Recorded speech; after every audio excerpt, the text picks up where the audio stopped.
सूत्रधार पर सुनते हैं वेद व्यास की महाभारत।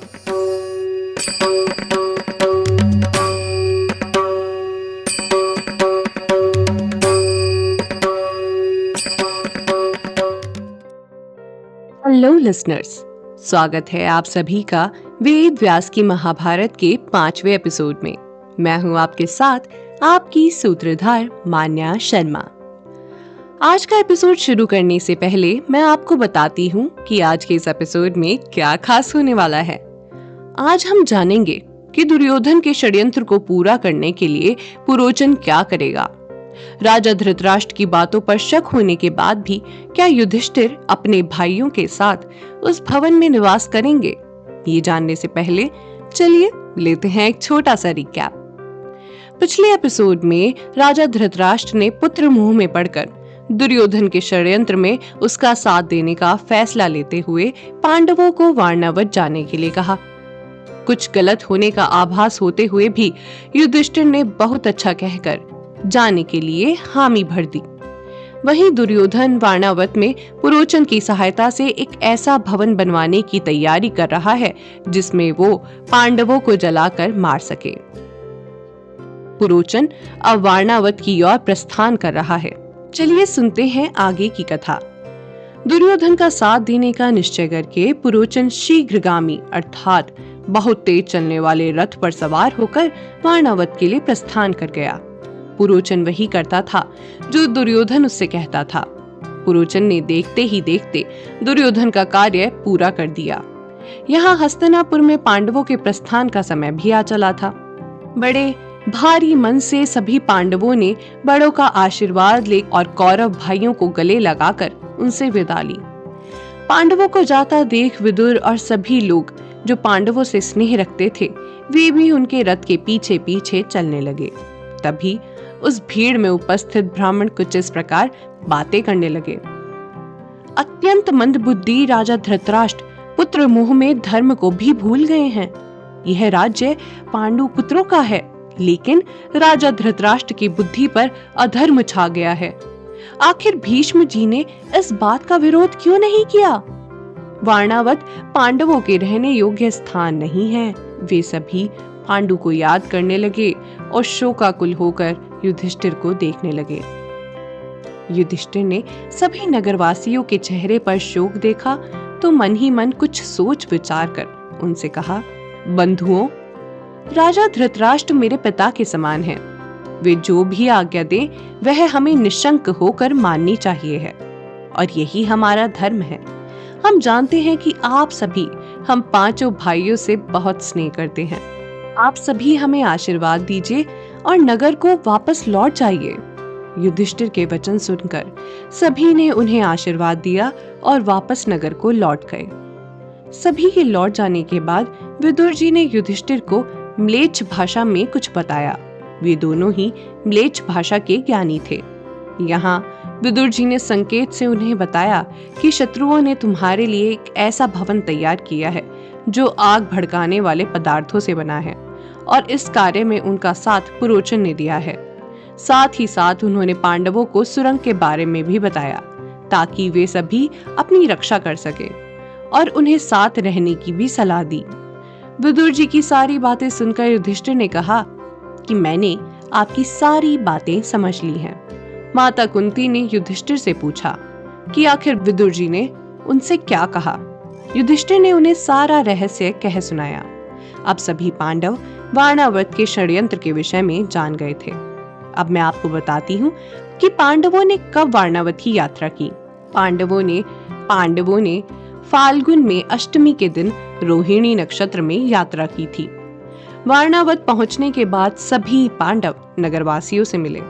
सभी नगरवासी पांडवों से मिलकर अत्यंत प्रसन्न हुए और उन्हें तरह तरह की वस्तुएं भी भेंट करने लगे। सभी लोग उनकी जय जयकार करते हुए उन्हें घेर कर खड़े हो गए। सभी पांडव सबसे पहले धर्म का पालन करने वाले ब्राह्मणों के घर गए और इसी प्रकार सबसे मिलते हुए अंत में पुरोचन के साथ एक भवन में जा पहुंचे, जहां उनका आदर सत्कार किया गया। अब पांडवों को उस भवन में रहते हुए 10 दिन बीत गए थे। पुरोचन ने पांडवों को एक नए भवन के बारे में बताया और इस भवन की बहुत बड़ाई करने लगा।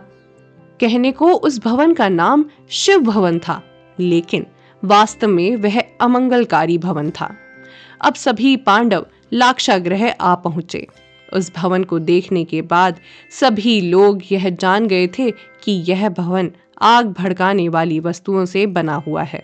युधिष्ठिर ने कहा, पुत्र मोह में आकर राजा धृतराष्ट्र ने हमें यहाँ भेजा है, लेकिन विदुर जी ने हमें पहले ही इस षड्यंत्र के बारे में बताकर हमें सचेत कर दिया।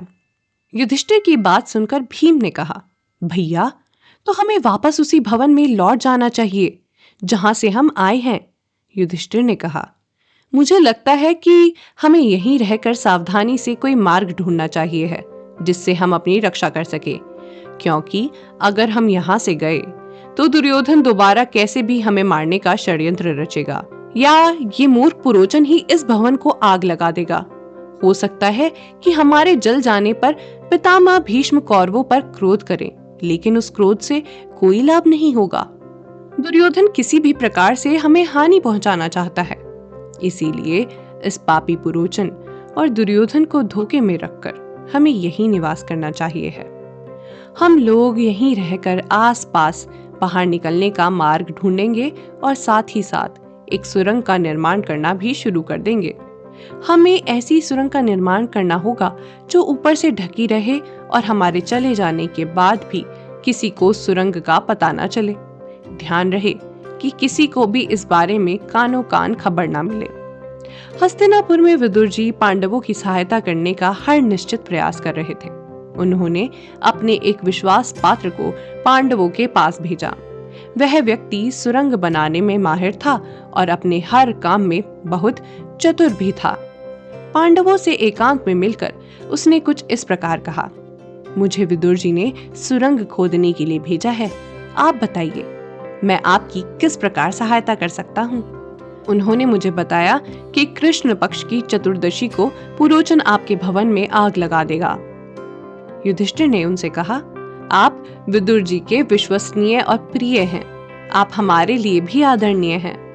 आप उपाय करो और ऐसी सुरंग का निर्माण करो जिसके विषय में पुरोचन को कोई भान न हो, क्योंकि यह पूरा भवन आग भड़काने वाले पदार्थों से बना हुआ है। सुरंग खोदने वाले ने बहुत अच्छा कहकर सुरंग का निर्माण आरंभ कर दिया। खाई की सफाई करने के बहाने से उस व्यक्ति ने देखते देखते एक ऐसी सुरंग का निर्माण किया जिसके मुहाने अर्थात सुरंग के अंत पर किवाड़ लगे हुए थे और वह भूमि के समान सतह पर ही थी, जिस कारण कोई भी उस सुरंग को पहचान नहीं सकता था। पुरोचन के डर से निर्माण करने वाले ने सुरंग के मुंह को बंद कर दिया था, क्योंकि पुरोचन हमेशा उस भवन के बाहर ही निवास करता था। यहाँ पांडव भी सावधानी रखते हुए रात्रि में द्वार पर पहरा दिया करते थे, जिस कारण पुरोचन को आग लगाने का अवसर नहीं मिल पाता था। वे दिन में शिकार के बहाने से वन में रहते और रात में पहरा देते थे। पुरोचन को उन पर कोई शक न हो, इसलिए वे हमेशा उससे खुश रहते थे। कोई भी पांडवों के विषय में कुछ भी नहीं जान पाता था। देखते ही देखते 1 साल बीत गया। पुरोचन को लगा था कि सभी पांडव उसे अपना विश्वास पात्र मानते हैं। उसी समय में पांडवों ने भी उस भवन से भाग निकलने का निश्चय कर लिया था। एक दिन रात्रि के समय माता कुंती ने ब्राह्मण भोज कराया। भोजन के बाद सभी लोग वापस अपने घर को लौट गए, लेकिन एक भिलनी अपने 5 पुत्रों के साथ वहां भोजन की इच्छा से आ पहुंची और काल से प्रेरित होकर वह भिलनी मदिरा पान करके अपने बेटों के साथ वहीं सो गई। पांडवों और माता कुंती को इस विषय में कोई भान नहीं था। रात में बहुत जोरों की आंधी चलने लगी। मौका पाते ही भीम ने उस भवन को आग लगा दी। इस तरह भवन को चारों ओर से आग लगाकर सभी पांडव अपनी माता के साथ सुरंग में घुस गए। भवन को जलता पाकर सभी नगरवासी जाग उठे। वे सभी पुरोचन और दुर्योधन को कोसते और पांडवों के लिए विलाप करते। भवन में लगी आग में पुरोचन भी जलकर भस्म हो गया। सभी लोग पूरी रात वहां आग बुझाने की कोशिश करते रहे और विलाप करते रहे। भारी मन से सभी पांडव भी उस सुरंग के माध्यम से लाक्षागृह से दूर चले गए। भीम ने माता को कंधे पर चढ़ा लिया और नकुल सहदेव को गोद में उठा लिया और अर्जुन युधिष्ठिर को सहारा देते हुए चलने लगे। सुरंग की दूसरी ओर विदुर जी का एक और विश्वास पात्र एक नाव के साथ पांडवों का इंतजार कर रहा था। अब पांडव क्या करेंगे और कहां जाएंगे? क्या दुर्योधन के डर से वे हमेशा इसी तरह भागते रहेंगे या धर्म का पालन करने वाले पांडव दोबारा हस्तिनापुर लौटेंगे? ये जानने के लिए आपको लौटना होगा हमारे अगले एपिसोड में।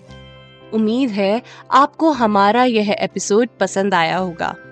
अगर आप इस एपिसोड से रिलेटेड कोई भी सवाल पूछना चाहते हैं तो हमारे social media platform Twitter, Facebook, Instagram पर हमसे संपर्क कर सकते हैं। हमारा सोशल मीडिया हैंडल है माय सूत्रधार। साथ ही साथ ऐसी ही अनेक रोचक पौराणिक कथाओं के वीडियो देखने के लिए आप डाउनलोड कर सकते हैं हमारी सूत्रधार ऐप। हमारी ऐप एंड्रॉइड और iOS दोनों यूजर्स के लिए उपलब्ध है। यहाँ आपको हर एक कहानी सुंदर चित्रण और सटीक फैक्ट्स के साथ मिलेगी। इसके अलावा आप श्री राम कथा, मिनी टेल्स पॉडकास्ट हिंदी और इंग्लिश, नल दमयंती प्रेम कथा हिंदी, इंग्लिश तथा ऐसी ही अनेक कहानियां अपने मनपसंद ऑडियो प्लेटफॉर्म पर सुन सकते हैं। लिंक आपको डिस्क्रिप्शन में मिल जाएगा। मैं आपकी सूत्रधार मान्या शर्मा मिलूंगी आपसे अगले एपिसोड में। याद रखिएगा, हम हर सोमवार और शुक्रवार आपसे मिलते रहेंगे।